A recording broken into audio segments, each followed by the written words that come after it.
Olá, seja bem-vindo ao BM Podcast. Este é o terceiro programa de uma série de programas que estamos a abordar a criação da lei do Fundo Soberano em Moçambique. E hoje tenho como meu convidado Pedro Munguambe. Ele é especialista e colaborador do Banco de Moçambique há precisamente mais de 14 anos, desde 2007. É mestrado em Economia e Desenvolvimento. É também, neste momento, assistente de direção da área de Estudos Económicos e participou na elaboração da proposta técnica da lei sobre o Fundo Soberano. Portanto, é a melhor pessoa para falar hoje sobre o modelo de governação e transparência da gestão do Fundo Soberano em Moçambique. Olá, muito bem-vindo, Pedro Munguambe. Muito obrigado. Começo por saudar os estimados telespectadores e agradecer pelo convite que me foi formulado para trocar este ideia de conversa sobre um tema bastante interessante que tem que ver com a governação e transparência do Fundo Soberano. Vamos poder conversar hoje e levar ao público um melhor entendimento sobre como é que o Banco de Moçambique vai gerir, não é, o Fundo Soberano. Com certeza, com certeza. E falando sobre isto, em que medida este modelo que foi adotado, este modelo de governação, garante a aplicação das boas práticas internacionais? Ora, a estrutura de governação, ou o modelo de governação do Fundo Soberano, é um dos elementos importantes quando falamos de um Fundo Soberano. E o modelo que Moçambique seguiu está em linha com as melhores práticas internacionais. Portanto, existem vários fundos que adotam um modelo similar e esses fundos são tidos como bons exemplos a nível internacional. No entanto, a estrutura de governação por si só não é suficiente para assegurarmos uma boa gestão. É importante que o público entenda que temos que ter também regras fiscais. Regras fiscais claras, simples, que garantam que o fundo possa existir por muitos e longos anos. E quando eu refiro às regras fiscais, significam regras de entrada de recursos no fundo, como é que esses recursos também são aplicados, saem do fundo. Portanto, é importante ter regras simples, transparentes. Então, como é que este dinheiro que entra no fundo vai ser gerido e também como é que ele vai depois sair ou ser aplicado, como disse? Pois. Tudo isto tem que estar muito bem clarificado e informado ao público também e aos outros órgãos que nós vamos falar já daqui a pouco. Exatamente. Ok, este modelo de governação e de gestão é baseado, falou, nos princípios internacionais, boas práticas internacionais, e são os princípios de Santiago. Quer explicar um pouco mais sobre estes princípios? Os princípios de Santiago compreendem um conjunto de 24 princípios, ou chamamos princípios, ou também podemos designar padrões de conduta, que são geralmente aceitos internacionalmente para uma boa gestão do Fundo Soberano. Exato. Quais seriam estes princípios? Vou citar alguns princípios. Por exemplo, é o princípio da transparência e da prestação de contas. Temos também o princípio da legalidade e temos o princípio da independência. O princípio de transparência, falando deste princípio de transparência e prestação de contas, como é que funciona? O princípio da transparência e a prestação de contas diz que as contas do Fundo Soberano devem ser sujeitas a uma auditoria independente e todos os relatórios de gestão do fundo devem ser publicados. Portanto, o público tem de ter acesso sobre as atividades do Fundo Soberano. O segundo princípio vamos desenvolver ao longo da nossa conversa, mas só para passar assim um pouco a explicação sobre o que cada um destes três principais princípios, não é? Dizem ou informam. O segundo seria o princípio de legalidade. Em que consiste? Pois, o princípio da legalidade diz que todos os atos de gestão do Fundo Soberano devem ser baseados naquilo que a lei estabelece. Portanto, devem estar dentro do estabelecido na lei.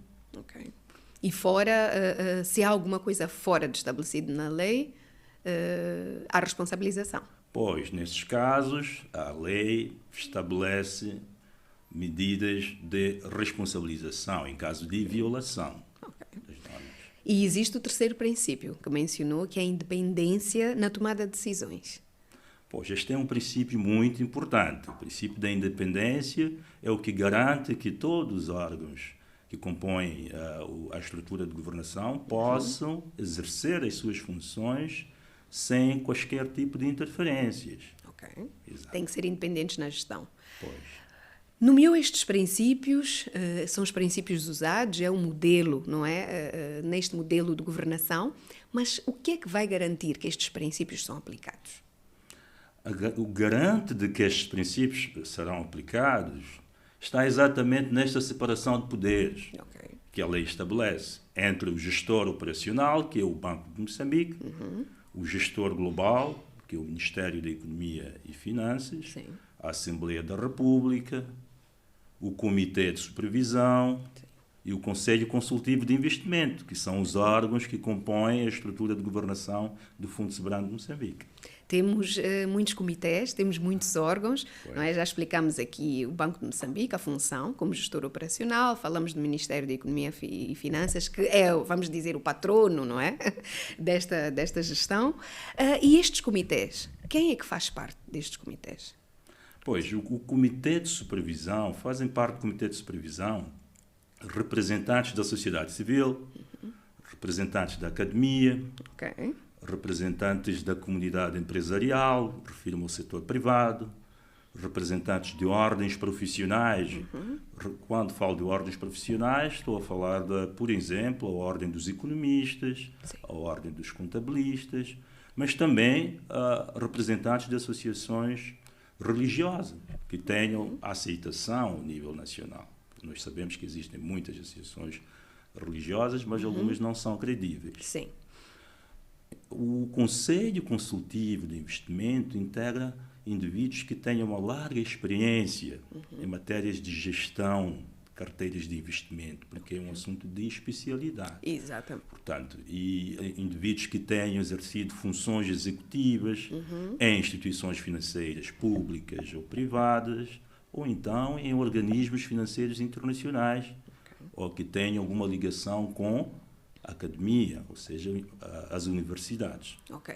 Então, o que separa, o que diferencia um pouco estes dois comitês, em termos de membros, já vamos chegar lá como é que esses membros depois são indicados, não é? É que uns não têm que saber ou não têm que estar exatamente dentro desta matéria de especialidade, como disse, que é este comitê de supervisão, não é? Tem que ser pessoas um pouco aquém daquilo que é a matéria de especialidade do Fundo Soberano, não é? Mas idóneas, mas por sua vez já o Conselho Consultivo de Investimento já tem que integrar membros que estão dentro, não é? Desta matéria de especialidade, finanças, economia, investimento, como mencionou, correto? Pois, muito bem colocado. Deixa-me só elaborar um pouco mais em torno disto. Como o nome diz, o Comitê de Supervisão é um órgão que faz a fiscalização, que faz o acompanhamento, é um órgão independente. Portanto, daí que comporta várias entidades da sociedade. Portanto, é um órgão que vai fiscalizar aquilo que o Banco de Moçambique, como gestor operacional, tem estado a fazer, e o gestor global, nesse caso, o Ministério da Economia e Finanças. Enquanto que o Conselho Consultivo de Investimento, como o nome diz, é um órgão de consulta, é um órgão de assessoria ao gestor global. Exato. Ele vai assessorar sobre o tipo de investimentos que o fundo deve realizar, ele emite o parecer sobre o desempenho desses investimentos realizados pelo Fundo Soberano. A aplicabilidade dos recursos que vão entrar para o Fundo Soberano, neste caso. Pois. E quem é que nomeia estes órgãos destes comitês? Os órgãos não, os membros dos comitês. Os membros do Comitê de Supervisão são indicados pelas agremiações ou as entidades de que elas fazem parte. O que eu quero dizer com isto é que, por exemplo, as organizações da sociedade civil reúnem-se e indicam quem é que acham que o melhor os representará ao nível do comitê. E a pessoa indicada estará sujeita à aprovação da Assembleia da República. Sim. Vimos o processo, não é? Decorreu já. Pois. Ao passo que o Conselho Consultivo de Investimento, que integra um total de 7 membros, a indicação é feita pelo Governo. Neste caso, o Ministro da Economia e Finanças, sob aprovação do Conselho de Ministros.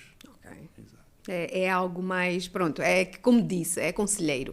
Será um comitê que vai aconselhar, então tem que ser indicado mesmo por quem, não é? Gere e sabe da matéria. Exatamente.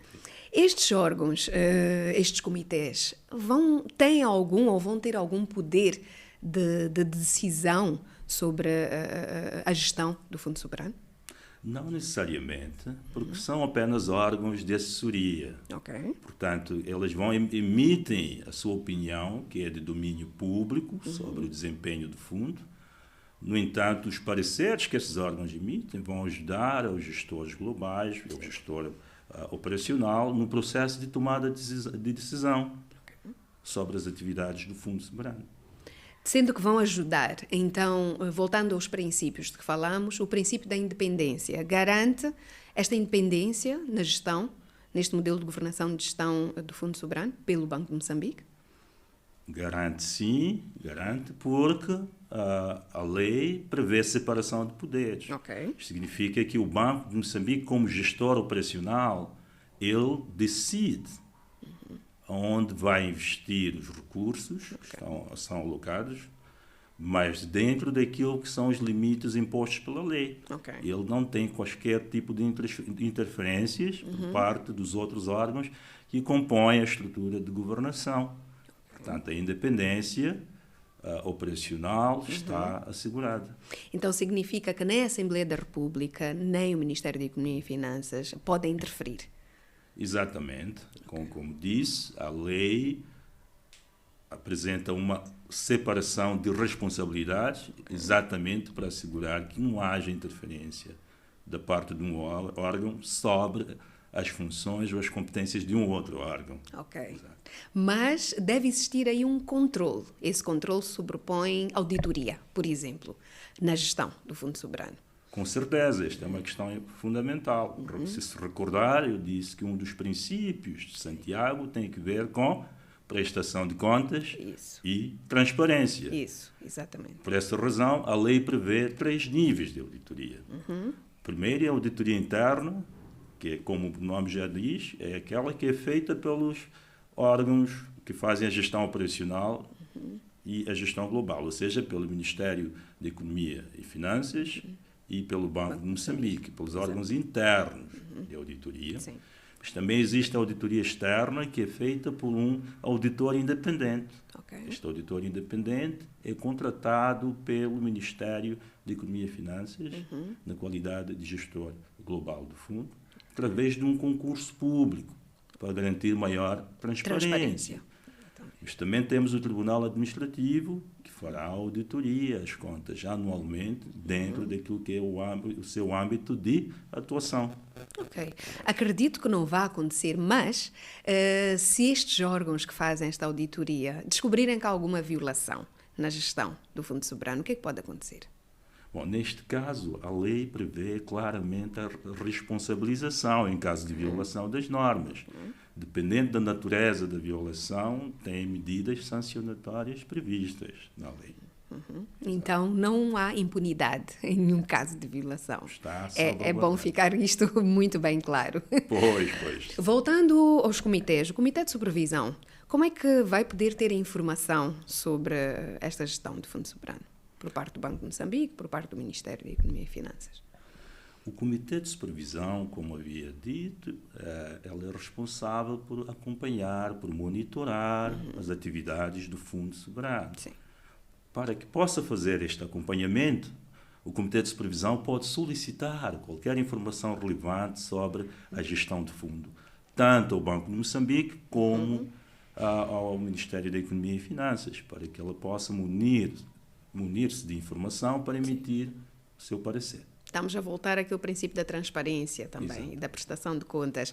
E ainda neste princípio, a sociedade civil, como é que vai poder fiscalizar esta gestão?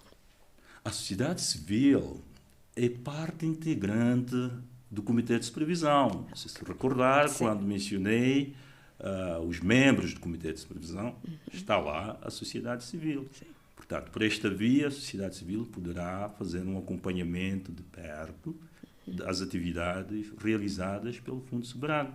Ok. E o nosso público, de certeza, que também está a questionar. E eu, como é que posso obter informação? Muito bem colocado, por acaso este é um aspecto que também está coberto na lei, que obriga que o gestor global e o gestor operacional publiquem periodicamente nas suas páginas de internet os relatórios de desempenho de execução do Fundo Soberano, das atividades do Fundo Soberano. Ótimo. Então, está tudo salvaguardado. Vai ter e terá informação, não é? Muito clarificada sobre como é que o Fundo Soberano será gerido. Pois. Para além disso, até espaço para que as pessoas possam colocar questões, havendo curiosidades, tem de estar disponível na página. Portanto, é mais um elemento de transparência no processo de gestão do Fundo Soberano. Já estamos a caminhar a passos largos para o fim da nossa conversa, mas pode existir um conflito de interesses neste modelo adotado de governação. Como é que vai ser gerido este conflito de interesses pelo Banco de Moçambique? Esta é uma questão muito importante e agradeço pela colocação. Primeiro, eu gostaria de explicar o que é isso de conflitos de interesse. É Afinal de contas, é um termo que temos estado a ouvir bastante. Sim. Portanto, estamos perante conflito de interesse, uma situação em que um indivíduo procura tirar proveitos, portanto, da posição que exerce, Sim, em benefícios próprios. Exatamente. Neste caso, em prejuízo da instituição. Portanto, e nessas circunstâncias, o que a lei estabelece é que os órgãos de gestão devem fazer de tudo para evitar que tenhamos uma situação de conflitos de interesse. Sim. E uma das formas é que as pessoas que fazem parte da estrutura de governação têm de ser pessoas íntegras, pessoas honestas, pessoas idôneas, imparciais e que ajam em benefício da sociedade, em primeiro lugar, e não benefícios sociais, pessoais. Exatamente. Muito obrigada. Para terminar, alguma recomendação, palavras finais sobre este tema dos? Penso que é um tema muito interessante. Eu espero que o público tenha aprendido alguma coisa sobre a questão da governação e transparência do Fundo Soberano. Portanto, resta-me agradecer uma vez mais pelo convite que me formularam para participar desta conversa. Bastante interessante. Muito obrigada. Agradeço eu por esta aula, não é? Que eu também tive hoje e com certeza o público também pôde passar a conhecer um pouco mais sobre como é que será gerido o Fundo Soberano pelo Banco de Moçambique e também pelas outras partes envolvidas. Ficamos por aqui hoje. Marcamos presença próxima semana com mais um tema em relação ao Fundo Soberano e a gestão e a criação da lei do Fundo Soberano de Moçambique. Até lá.